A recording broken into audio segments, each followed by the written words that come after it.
Shares of Birchcliff Energy are approaching a 52-week high. There's that stock down today by about a percentage point to 641. The natural gas player reported a profit in its first quarter. We're delighted to have Chris Carlsen with us. He's president and CEO of Birchcliff Energy. Chris, thanks a lot for joining us. The company says in its results that a large portion of its capital spending program is now behind it this year, and that as a result, significant free funds flow, approximately the same as cash flow, you'll correct me if I'm wrong, is expected for the rest of the year. Well, let's begin by talking about that. How much of the capex is now in the rearview mirror?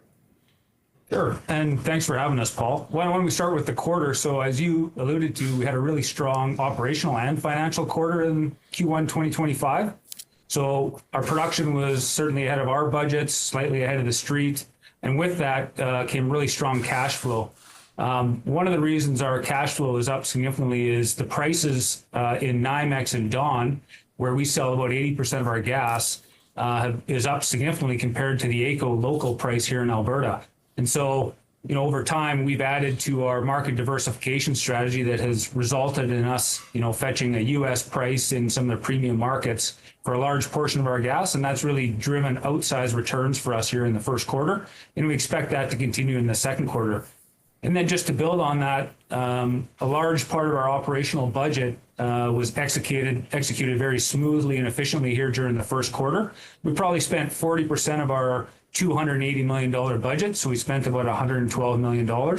And largely that's because we're drilling wells near the end of 2024. We frack them and complete them right at the beginning of 2025. And then, similar to a lot of our other peers, is we're up against the winter breakup where the snow is melting and you want to get as much activity as you can done before that. So now that we've got 40% of our budget executed safely and efficiently, we're moving then towards, with the outlook of the natural gas price strengthening into the future here, to generate a significant amount of free cash flow for our shareholders as our spending modifies a little bit or moderates a little bit, and our production starts to come on. So we expect, quite strong quarter in Q2 and a bunch of free cash flow into Q3 and Q4.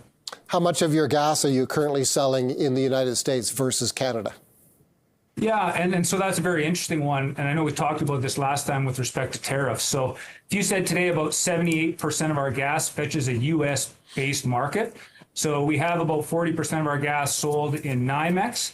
That's not a physical delivery. So when you think about tariffs, we're not physically delivering molecules down there. It's a financial transaction.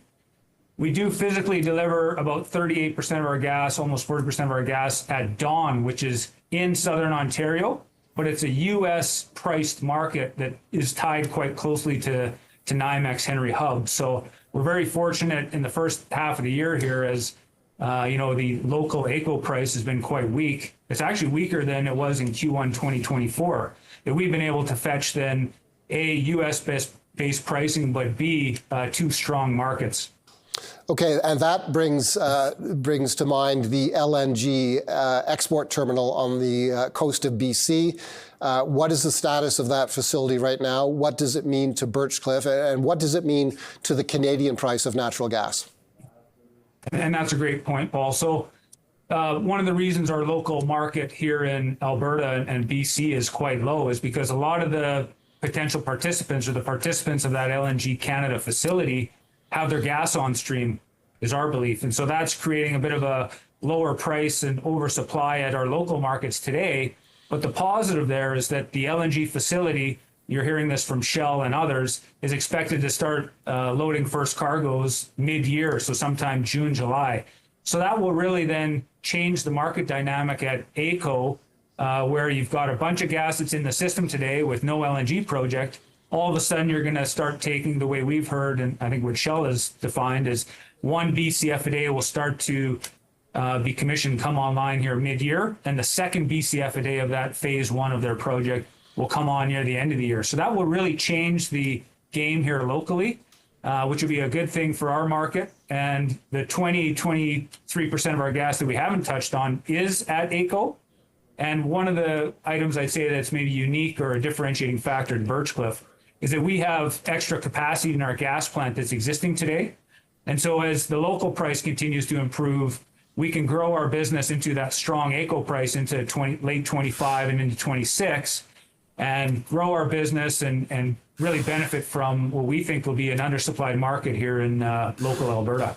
Company says that it's, among other things, focused on driving down its costs. What are the costs that you can control, and where are the best cost savings perhaps available? Yeah, so over the last couple of years, we've been really focused on dialing in our operational execution. And you saw in 2024, and this is on our website, on our corporate presentation, is that we've really been able to make a market improvement in our well productivity.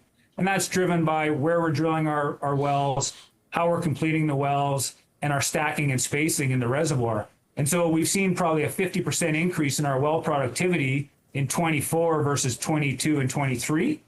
And so we'll continue to see that completion evolution occur into 2025. But back to your question, Paul, I think one of our other leading things that our company's focused on and all our people are focused on is how do we be more efficient with our capital spend? How do we look for those completion, all the way through the value chain of how do we be more efficient? How do we work with our service partners to dial in our costs and generally reduce our costs on the capital side? And then last year, we took over operatorship at an AltaGas plant, which is one of the only pieces of infrastructure that we don't own in our business.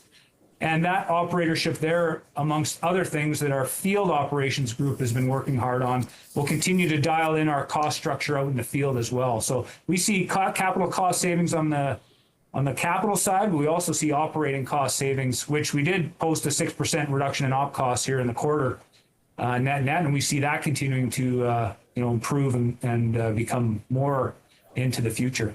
Chris, thank you for stopping by with us. That's Chris Carlsen. He's president and CEO of Birchcliff Energy.